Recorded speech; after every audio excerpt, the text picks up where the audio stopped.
Hello everyone, welcome back to your physical education and fitness channel. I am Shubham Panchal, your personal physical educator and personal fitness trainer. आज हम unit 1 का जो है second part करेंगे. इसमें दो topic cover करेंगे हम. Career options in physical education and second one is various sports competitions. तो चलिए करते हैं स्टार्ट.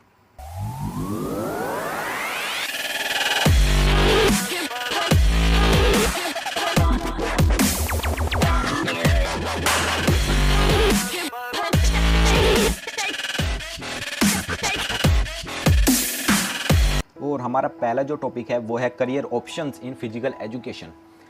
हम कहाँ कहाँ पे अपना करियर बना सकते हैं फिजिकल एजुकेशन में.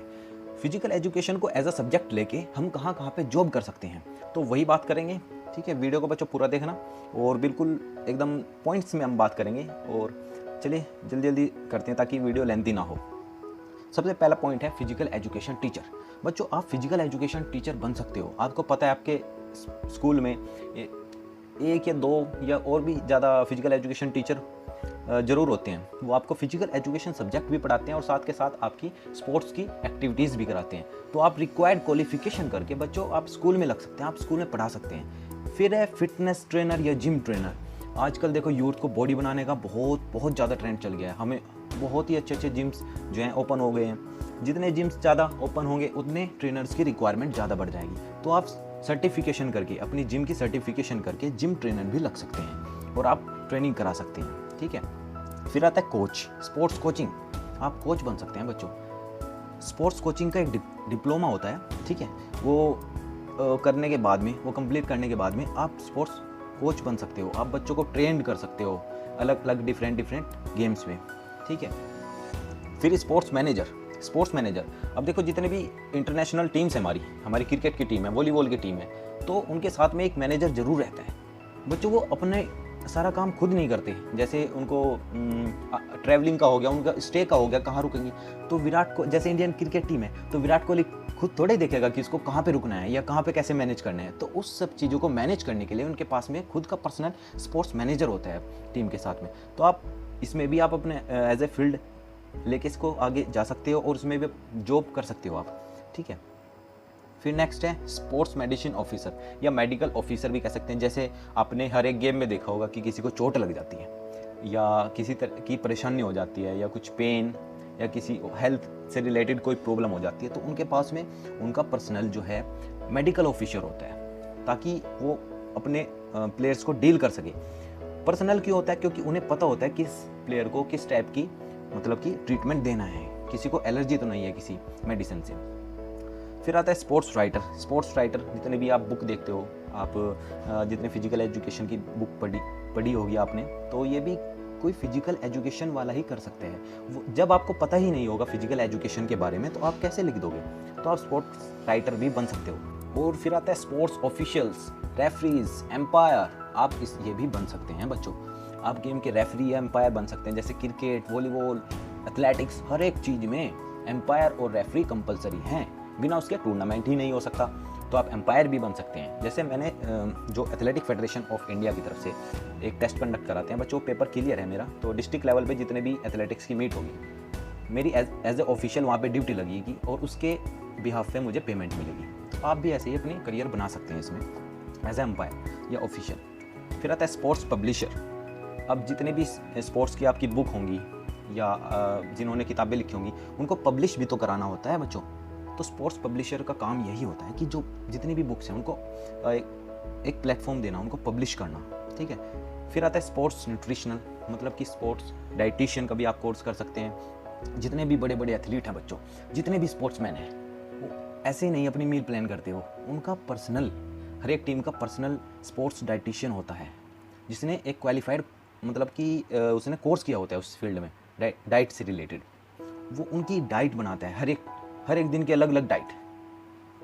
वर्कआउट से पहले क्या खाना है आपको, वर्कआउट के बाद क्या खाना है, या खेलने से पहले क्या खाना है, रनिंग वर्कआउट क्या करना है आपको, हर चीज़ वो पहले से ही सेट होती है. वो पहले से डिज़ाइन किया होता है उनका डाइट प्लान. फिर योगा ट्रेनर. योगा का बहुत ज़्यादा ट्रेंड है. इंडिया से ज़्यादा फॉरेन के जो लोग हैं या फॉरेन जो आउटर कंट्रीज़ हैं, जो वो सारे इंडिया की जो योगिक प्रैक्टिस है उसे ज़्यादा प्रेफर करते हैं. योगा के ट्रेनर बच्चों इंडिया से ज़्यादा बाहर पॉपुलर है. तो आप योगा ट्रेनिंग सेंटर खोल सकते हैं. ठीक है, आप योगा ट्रेनिंग दे सकते हैं. तो आप योगा में भी करियर बना सकते हैं अपना। फिर आता है स्पोर्ट्स साइकोलॉजिस्ट। साइकोलॉजी क्या होती है बच्चों? Study of behaviour, study of mind, कि कैसे खिलाड़ी को जो स्पोर्ट्स साइकोलॉजिस्ट होता है, हर एक टीम के साथ में आजकल क्या है, एक स्पोर्ट्स साइकोलॉजिस्ट जरूर होता है। उनका काम क्या रहता है? उनका काम रहता है कि जो उसके प्लेयर के मेंटलिटी, उसके बिहेवियर को मतलब पॉजिटिव वे में लेके जाना, उसको सपोर्ट करना, उसको नॉर्मल कंडीशन में रखना। जैसे कोई प्लेयर अगर मैच हार गया, ठीक है, तो वो डिप्रेशन में ना जाए। और अगर जैसे गेम स्टार्ट होने वाला, कल को मान लो मेरा मैच है, तो मेरे को पॉजिटिवली इन्हेंस करना, मेरे को नर्वसनेस ना हो, इस चीज़ को जो है ये स्पोर्ट्स साइकोलॉजिस्ट मैनेज करते हैं। अब हमने ये तो देख लिया कि हम किस किस फील्ड में जा सकते हैं। ये कोर्सेज हैं जिसके करने के बाद हम एजुकेशन, प्रोफेशनल एजुकेशन में जा सकते हैं, फिजिकल एजुकेशन की। सबसे पहले DPED, diploma in physical education, ठीक है, ये आप डिप्लोमा कर सकते हैं, इसमें क्लास 1 to 8 आप पढ़ा सकते हैं बच्चों को। फिर है बैचलर ऑफ फिजिकल एजुकेशन, ये भी मैंने किया हुआ है, ठीक है। मास्टर्स ऑफ फिजिकल एजुकेशन, आप मास्टर डिग्री भी जो है अपनी फिजिकल एजुकेशन से कर सकते हैं बच्चों। इसमें 12th क्लास तक आप स्कूल में पढ़ा सकते हैं और उसके बाद कॉलेज में भी पढ़ा सकते हो आप, यूनिवर्सिटी में भी पढ़ा सकते हो आप। लेकिन उसके लिए क्या है, उसके लिए थोड़ा, अगर यूनिवर्सिटी और कॉलेज में पढ़ाना है उसके लिए थोड़ा सा क्राइटेरिया अलग है, ठीक है। ये बैचलर लेवल के कोर्सेज हैं, इनको सिर्फ आप देख लेना एक बार, ठीक है। अब आता है बच्चों हमारा दूसरा टॉपिक, स्पोर्ट्स कॉम्पिटिशन्स। अब देखो बच्चों, कंपटीशन हर एक फील्ड में है, एजुकेशन, बिजनेस, हर एक फील्ड में कंपटीशन मिलेगा। कंपटीशन क्या होता है? खुद को बेहतर प्रूव करना, ठीक है। अब सब में रहते हैं, क्लास में भी आप कह रहे हैं मुझे मार्क्स ज़्यादा लाने हैं, ऐसे बच्चे भी होंगे। कंपटीशन हर जगह रहते हैं, तो ऐसे ही स्पोर्ट्स के कंपटीशंस होते हैं खुद को बेस्ट प्रूव करने के लिए, ठीक है। चलिए एक छोटी सी डेफिनेशन लिखी है मैंने, ठीक है, आप एक बार इसको देखते हैं। Where 2 or more players or team compete with each other to win the game and prove themselves best is called sports competition। इसका मतलब बच्चों ये है, जहां पे 2 या 2 से ज़्यादा प्लेयर या टीम आपस में भिड़ते हैं या compete करते हैं उस गेम को जीतने के लिए या खुद को बेस्ट प्रूव करने के लिए, वही स्पोर्ट्स कंपटीशन होते हैं। और जितने भी स्पोर्ट्स कंपटीशन होते हैं वो सारे रेफरी मतलब स्टैंडर्डाइज होते हैं, सभी रेफरी वगैरह के अंडर ही वो कंपटीशन होते हैं। आप भी अपनी कॉलोनी या जहाँ पे भी आप रहते हैं वहाँ भी खेलते होंगे बच्चे, वो भी कंपटीशन है, लेकिन वो बच्चों स्टैंडर्डाइज नहीं है। आप सारे रूल्स एंड रेगुलेशन फॉलो नहीं करते, वहाँ पे कोई रेफरी नहीं होता जो आपको मतलब सुपरवाइज कर सके, आपकी गलतियाँ पकड़ सके, ठीक है। तो इतना समझ में आ गया बच्चों कि स्पोर्ट्स कंपटीशन जहाँ पे 2 या 2 से अधिक टीमें या प्लेयर आपस में भिड़ते हैं जीतने के लिए और खुद को बेस्ट प्रूव करने के लिए। अब डिफरेंट टाइप ऑफ स्पोर्ट्स हैं, स्पोर्ट्स कंपटीशन है बच्चों, मतलब कि बहुत सारे टाइप्स के कंपटीशन होते हैं। अब ये नीचे की लेवल से स्टार्ट होते हैं, आप डायरेक्ट इंटरनेशनल तो नहीं खेल जाओगे, आप नेशनल तो नहीं खेल पाओगे डायरेक्ट, आपको नीचे से स्टार्ट करना पड़ेगा, बेसिक से स्टार्ट करना पड़ेगा। तो चलो देखते हैं, मैंने ये 6 लिखे हैं यहाँ पे टाइप्स इसके, अलग अलग बुक में जो है अलग अलग भी, कहीं में 5 दे रखे हैं, कहीं में 6 दे रखे हैं, तो उसमें कोई दिक्कत मत लेना, ठीक है। चलिए स्टार्ट करते हैं इसका भी। और फर्स्ट कैटेगरी है बच्चों इंट्रामुरल स्पोर्ट्स कॉम्पिटिशन्स। बच्चों ये कंपटीशन होते हैं कि जो आपकी जिस इंस्टीट्यूट में आप पढ़ते हैं या कोई ऑर्गेनाइजेशन है या कोई कॉलेज है, उसी के अंदर कोई कंपटीशन हो रहा है तो वो इंट्रामुरल कंपटीशन कहते हैं उसको हम, ठीक है। इसमें आपका इंटर क्लास हो सकते हैं, 2 क्लास का आपस में हो सकते हैं, ठीक है, 2 सेक्शन का हो सकता है। ए सेक्शन 11th A का हो गया, 11th B के साथ मैच हो गया, या इंटर हाउस जैसे ब्लू हाउस, येलो हाउस, ऐसे अलग अलग नाम भी हो सकते हैं हाउस से। तो अगर इंटर हाउस कंपटीशन हो तो हाउसेस के बीच में कंपटीशन हो जाते हैं, ठीक है। यही मैंने डेफिनेशन में लिखा हुआ है, these are conducted between the players और teams of the same institute और the competition take place with the boundary of an institution. Boundary का मतलब बच्चों यही है कि जो वहाँ के स्टूडेंट्स हैं या पर्सनस हैं वही उसमें पार्टिसिपेट करें, बाहर का बच्चा उसमें पार्टिसिपेट नहीं करेगा, ठीक है। हम इन्हें बार कंडक्ट जरूर करा सकते हैं, स्टेट हमारे पास जगह नहीं है तो हम बार कंडक्ट करा लेंगे, लेकिन जो पार्टिसिपेशन होगा बच्चों का वो वहीं से होगा, अंदर से, इंस्टीट्यूट या स्कूल के अंदर से ही होगा, ठीक है बच्चों। नेक्स्ट एक्स्ट्रा मुरल स्पोर्ट्स कंपटीशन।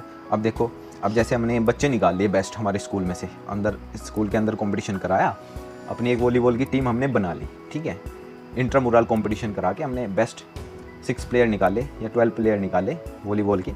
और फिर एक्स्ट्रा मुरल क्या होगा कि हम दूसरे स्कूल के साथ कंपटीशन करा रहे हैं, या कॉलेज है तो दूसरे कॉलेज के साथ हम कंपटीशन कर रहे हैं, तो एक्स्ट्रा मुरल कॉम्पिटिशन्स हो गए। यही मैंने डेफिनेशन में लिखा हुआ है।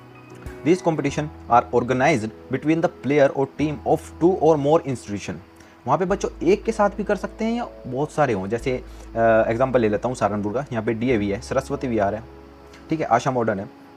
तो इनके बीच में अगर टूर्नामेंट होता है तो एक्स्ट्रा मोरल कॉम्पिटिशन है, ठीक है। फिर आता है district level sports competition.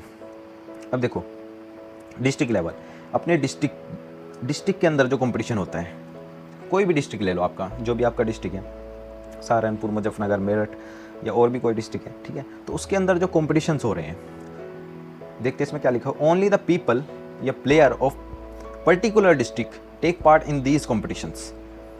Competition within district, मतलब जो कंपटीशन हो रहा है डिस्ट्रिक्ट के अंदर खुद। चलिए एथलेटिक्स का मान लेते हैं, एथलेटिक्स का हमारा कंपटीशन मान लिया हो रहा है किसी भी डिस्ट्रिक्ट में, तो जो वहाँ के प्लेयर हैं बच्चों, तो वो उसमें पार्टिसिपेट करेंगे, ठीक है। उसमें कैटेगरी अलग अलग होती है, फिर जूनियर, सीनियर। तो जो एक डिस्ट्रिक्ट के प्लेयर हैं वही उसको उसमें खेलेंगे। कोई बाहर का बच्चा उसमें नहीं खेल सकता, या तो बाहर का एक सिचुएशन में खेल सकता है, अगर वो वहाँ पे स्टडी कर रहा है या किसी वजह से वहाँ पे रह रहा है तब वो कर सकता है, नहीं तो वैसे नहीं कर सकता। अब जो स्पोर्ट्स कंपटीशन में डिस्ट्रिक्ट लेवल में जीत जाते हैं, जो विनर होते हैं, जिनकी परफॉर्मेंस अच्छी होती है, फिर वो अपने डिस्ट्रिक्ट को रिप्रेजेंट करते हैं, कहाँ पे, स्टेट पे। अब जैसे मैं सहारनपुर का हूँ, तो अगर मैं सहारनपुर मैंने एथलेटिक्स में पार्टिसिपेट किया और मेरा मेडल आ गया, मेरी परफॉर्मेंस अच्छी रही, तो बच्चों मैं सहारनपुर की तरफ से खेलने जाऊँगा स्टेट लेवल पे। वहाँ पे बहुत सारे अलग अलग डिस्ट्रिक्ट के जो हैं बच्चे आएंगे, खेल अपने ऐसे ही सिलेक्ट होके आएंगे।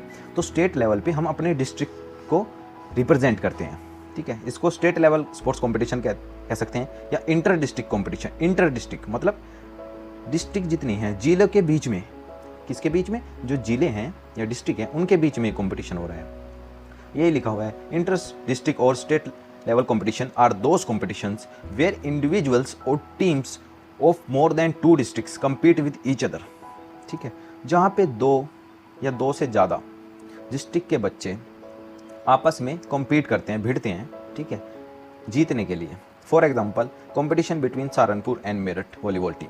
जैसे कि सहारनपुर से कोई वॉलीबॉल की टीम गई और मेरठ से कोई वॉलीबॉल की टीम गई, इनके बीच में जो कंपटीशन होगा वो कहलाएगा स्टेट लेवल का कंपटीशन, ठीक है। वो स्टेट लेवल को अपने अपने डिस्ट्रिक्ट को रिप्रेजेंट कर रहे हैं।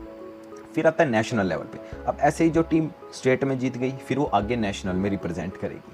वो क्या करेगी, अपने जो स्टेट है उसको नेशनल में रिप्रेजेंट करेगी, ठीक है। National competitions are those where individuals और टीम्स ऑफ 2 और more states compete with each other. जहाँ पे बच्चों स्टेट की टीम में आती हैं, जो बच्चे डिस्ट्रिक्ट से खेले, डिस्ट्रिक्ट से फिर स्टेट गए, स्टेट में जो जीत गए, फिर वो बच्चों आगे जाएंगे नेशनल खेलने, ठीक है। फिर लिखा है players and teams represent their states in national competition. वही मैंने बात की है कि स्टेट अपनी स्टेट को रिप्रेजेंट करते हैं वो। फिर आ जाता है इंटरनेशनल स्पोर्ट्स कॉम्पिटिशन्स। बच्चों जो बच्चा नेशनल में जिसकी बहुत अच्छी परफॉर्मेंस रहती है, तो फिर वो आगे अपने देश के लिए खेलता है, ठीक है, इंटरनेशनल लेवल पे खेलता है, ठीक है। International competitions are those competition, यहाँ पे आप स्पोर्ट्स लगा लेना, international sports competition are those competition where individuals और टीम्स ऑफ 2 और more countries compete with each other. जहाँ पे बच्चों अपनी अपनी कंट्री को एथलीट्स या प्लेयर रिप्रेजेंट करते हैं, ठीक है। मेरे को कमेंट करके ज़रूर बताना हमारे कंट्री को कौन कौन रिप्रेजेंट कर रहा है, ठीक है बाहर। और ये फॉर एग्जांपल ओलंपिक्स हो गए, वर्ल्ड कप्स हो गए, Commonwealth, champions trophy, Asian games etcetera, ठीक है बच्चों। तो ये हमारे 6 टाइप्स के कंपटीशन थे, वो कंप्लीट हो गए, ठीक है। और वीडियो अच्छी लगी होगी तो बच्चों शेयर ज़रूर करना, चैनल को सब्सक्राइब करें। तो चलिए, गुड बाय, टेक केयर।